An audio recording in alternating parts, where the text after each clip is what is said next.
मोची का हुजूर से इश्क रुला देने वाला वाकया आज मैं आप सबकी खिदमत में लेकर के हाजिर हुआ हूँ। मुफ्ती हम्माद रजा साहब का यह बयान है। माशाअल्लाह मैंने ये बयान को सुना तो मुझे बहुत पसंद आया, बहुत अच्छा लगा। ये रुला देने वाला वाकया आप लोग भी मुफ्ती साहब का ये बयान समाअत फरमाएं। एक मोची था। मोची मोची समझते हैं ना, जूती सिलने वाला। मैंने कहा था इश्क तो किसी के भी दिल में उतर सकता है। मोची था तो उसे बड़ा इश्क था हुजूर से। बगदाद की जमीन का रहने वाला था। उसने रोज एक एक आना बचाया का जिस दिन सफर के खर्च का इंतजाम हो जाएगा उसी दिन मदीना शरीफ को रवाना हो जाऊंगा। बरसों की मेहनतों के बाद उसके पास कुछ पैसे इकट्ठा हुए जिससे सवारी खरीदी, ज़ादे राह का इंतजाम किया, कुछ पैसे थे। और फिर जब हज का इरादा किया, कितने अच्छे लोग थे, आलिमों से मशवरा लेते थे। आज तो मौलवी मशवरा दे तो कहता चुप रहो, तुम्हें पता क्या दुनिया में हो क्या रहा। ये कह के मौलवियों को चुप करा दिया जाता है, तुम्हें क्या पता दुनिया में क्या हो रहा है। खुदा की कसम जितना ये जानते हैं इतना साइंसदान भी नहीं जानते।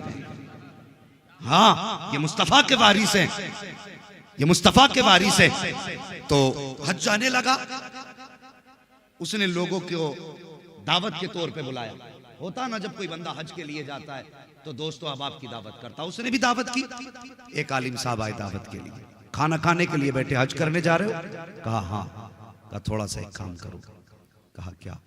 कि कल जाते जाते ना लोगों से माफी मांग जाना। अगर किसी का दिल टूटा होगा तो हुजूर नाराज हो जाएंगे। कभी हमें ख्याल आया हम हज को जा रहे हैं, माँ की खैरियत पूछी कि नहीं पूछी? बंदा उम्रे के चक्कर पे चक्कर लगा रहा है, माँ को 10 रुपए की दवा दिलाने की तौफीक नहीं। तुम्हें क्या लगता हुजूर ऐसे उम्रे को कबूल करेंगे? मुझे बताओ तो सही। आज बेटा माँ के 10 रुपए की दवा दिलाते वक्त माथे पे कितनी लकीरें डाल के कहता कितने खर्चे उठाऊं मैं। हर साल उम्रे को जाने वाले, माँ बाप को दवा ना दिलाने वाले, सच बता तू उम्रा करने क्यों गया था? सिर्फ इसलिए ताकि दुनिया तुझे कहे ये वो है जिसका महीना मदीने में गुजरता है। दुनिया के नामो नमूद के लिए, दुनिया में तू अपनी वाह हासिल करने के लिए। ओ भाई, किसी का दिल दुखा के ना जा, दिल दुखा के ना जा। वो कहने लगे सुन, कहां जा रहा है? कहा हज के लिए। कहा सुबह सबसे पहले माफी मांग लेना, कहीं किसी को अनजाने में तुझसे तकलीफ ना पहुंची हो। सुबह उठा, सबके दरवाजे पे गया, शहर के बाहर माफी मांगते मांगते एक दरवाजे पे पहुंच गया। खटखटाया, कौन? कहने लगा मैं। अपना नाम बताया उसने। किस लिए आए हो? कहा मदीना शरीफ जा रहा था, बस माफी मांगने आया हूं, कोई खता हो गई हो तो माफ कर देना। अंदर से खातून की आवाज आई, हमारे घर में कोई मर्द नहीं है। तो ये सुन के आप कहने लगे क्या हुआ मर्दों को? तो उसने कहा ये ना पूछ, तेरे सवाल का जवाब मिल गया, चला जा। वो वापस पलटा ना तो उसे गोश्त की खुशबू आई। वापस आया, कहने लगा थोड़ा सा गोश्त मिलेगा? अल्लाह अकबर, थोड़ा सा गोश्त मिलेगा? खातून की अंदर से आवाज आई, हो जाने वाले, ये गोश्त तेरे लिए हराम है, हमारे लिए हलाल है। तेरे लिए हराम है, मेरे लिए हलाल है। अल्लाह अकबर। बस वहीं उस हाजी का दिमाग रुक गया।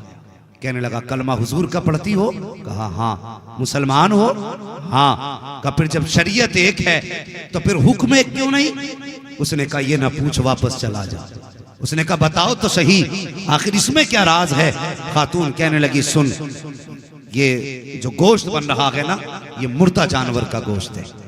और शरीयत में किसी को बिला उज़्र के मुर्दार को खाना हराम है, लेकिन अगर जान पे बनाई हो तो फिर मुर्दार खाने की शरीयत इजाजत देती है। इतना खाने की इजाजत है जिससे जान बच जाए। वो आने वाले मुसाफिर, मेरी घर के अंदर बेटियां जवान है, घर में कोई कमाने वाला मर्द नहीं है, कई दिन का फाका हो गया। बेटियों की जब हालत ऐसी हुई, मुझे लगा कि इंतकाल कर जाएंगी, तो मैं घर से बाहर रिस्क की तलाश में निकली। हाथ फैलाने की हिम्मत ना हुई। अल्लाह अकबर का जब कुछ हिम्मत ना हुई, मैंने एक जानवर मरा हुआ देखा, उसका गोश्त लेकर के आ गई ताकि खिला करके बच्चियों की जान बचा सकूं। अल्लाह अकबर, इतना सुना गए, उस आने वाले ने इतना सुना, आंख में आंसू आ गए। अल्लाह अकबर, जब वापस जाने लगा, अंदर से खातून की आवाज आई का जब मदीने पहुंचे तो हमारे नाना से जाके सलाम कह देना।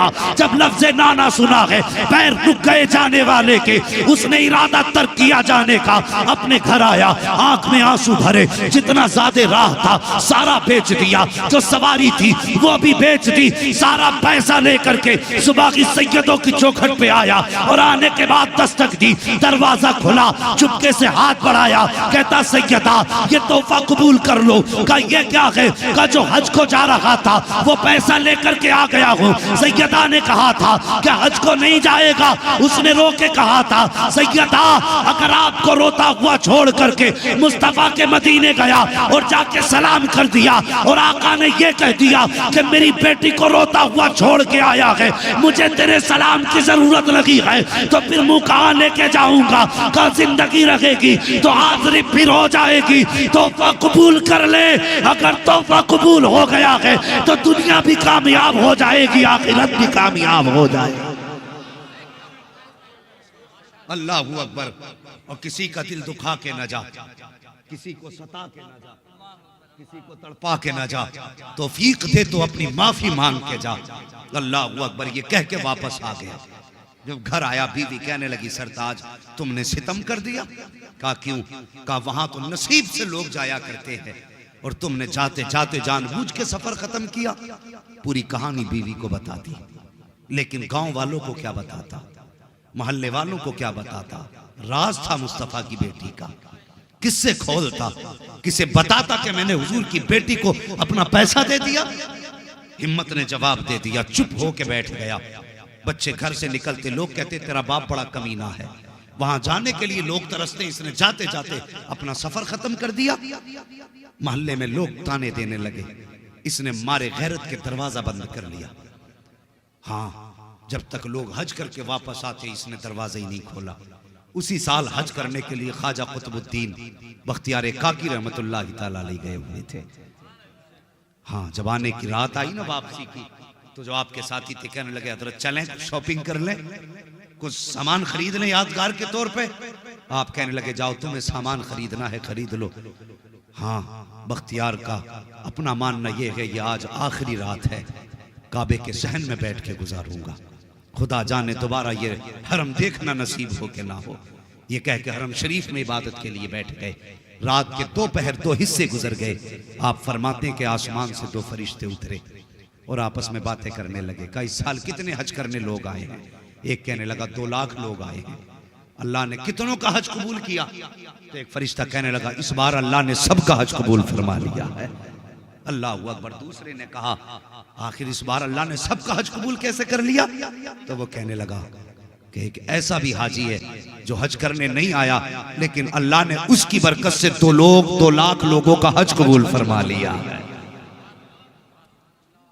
ख्वाजा कुतुबुद्दीन बख्तियार काकी कहते मेरे दिल में हसरत जाग गई।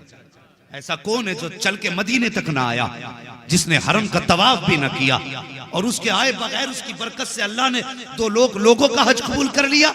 उठे फरिश्तों के पास गए, उसका पता बताओ कि कहाँ रहता है? फरिश्तों ने बताया बगदाद की जाकर के शहर के करीब फला बस्ती में रहता है। अल्लाह अकबर। लोग कहने लगे चलें घर। आप फरमाने लगे घर बाद में जाऊंगा, रब के महबूब बंदे की जियारत पहले करके आऊंगा। आपने सफर किया और उस बस्ती में पहुंचे जहां का हवाला फरिश्तों ने दिया था। आपने जाके नाम बताया, इस नाम का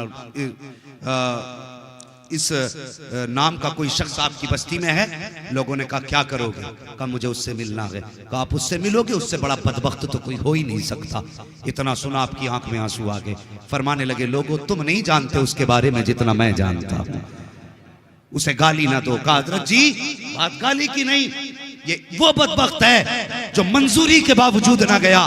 उसे गाली ना दे तो क्या कहे?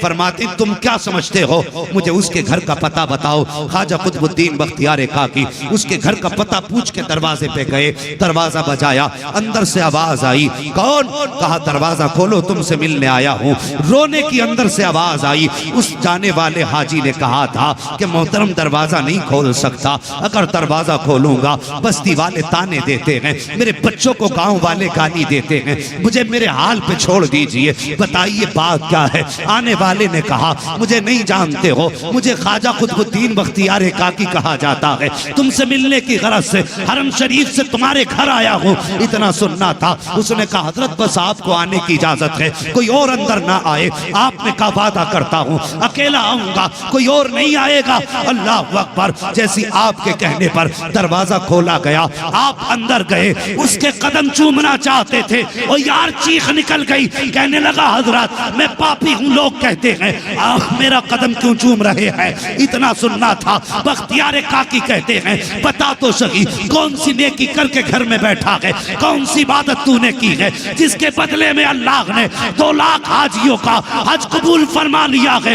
इतना सुनना था। चीख निकल जाती है। रो के कहता हजरत जी ये बात दोबारा मत कह देना, अभी तो गांव वाले गाली दे रहे हैं, फिर घर में आके मारेंगे, ये कैसी बात आपने कर दी है? आप फरमाते हैं सुन, मैंने अपने कानों से सुना है, खुदा ने तेरी बरकत से 2 लाख हाजियों का हज कबूल फरमा लिया है।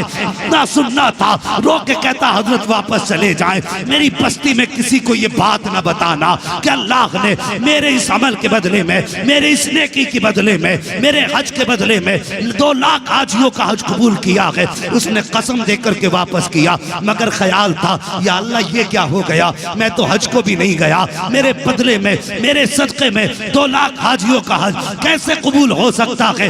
ये सोचते सोचते आंख लगी है। ख्वाब में मुस्तफा तशरीफ ले आते हैं। अजीब मंजर था। एक बादल मदीने की जमीन से उठा और गुलाम के आंगन में बरसा, और नूर की बरसात में जो चांद चमका था, दुनिया अब्दुल्ला का लाडला कहती है, फातिमा का बाबा कहती है। जैसी वो चांदनी छटी है, हुजूर का जलवा सामने था। गुलाम बिस्तर से उठा, कदम पकड़े, मदीने वाले आने की जहमत कैसे की है? हुजूर इशारा कर देते, मैं उड़ के आ जाता। मुस्तफा फरमाते हैं तूने हज जाते वक्त अपने हज का सारा पैसा मेरी बेटी के कदमों पे लौटा दिया, और जब बख्तियार काकी ने बताया तुझे यकीन नहीं आ रहा था, सुन उसकी बात की गवाही देने मदीने से मोहम्मद चल के खुद तेरे घर तक आ गया है।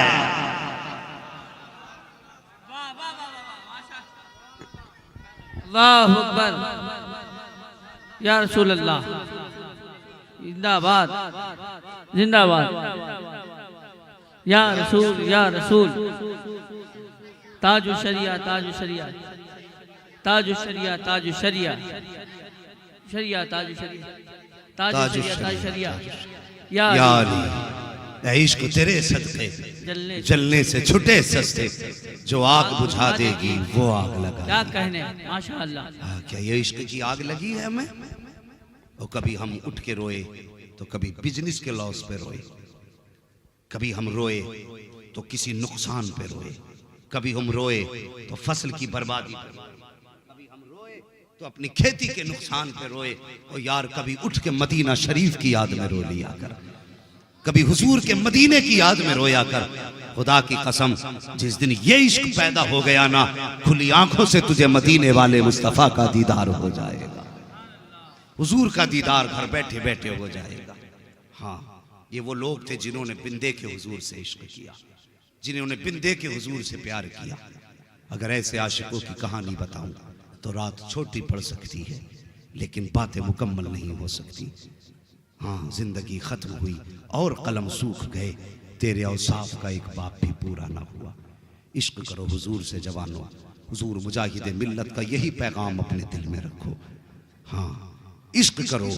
कुछ बस्तियां ऐसी होती हैं जिनमें जाओ तो इश्क की महक खुद ब खुद आने लगती है।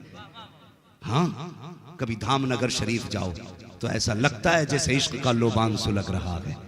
अल्लाह किस्मत साथ दे दे तो इमाम अहमद रजा की तुरबत अनवर पे जाओ, अजीब ही खुशबू निकलती है आपके मज़ार पुरअनवार से। हाँ, ये आशिकों के ठिकाने हैं, ये आशिकों के ठिकाने हैं जिन पे मुस्तफ़ा ने खास करम फरमाया है। और कभी मुरादाबाद आना हो जाए, हुजूर सदरुल्लाह फाजिल की चौखट पे आ जाओ, आके देखो उनकी चौखटों पे, वाह वाह खुदा की वाह, कसम माशाअल्लाह। ये वो बारगाहें हैं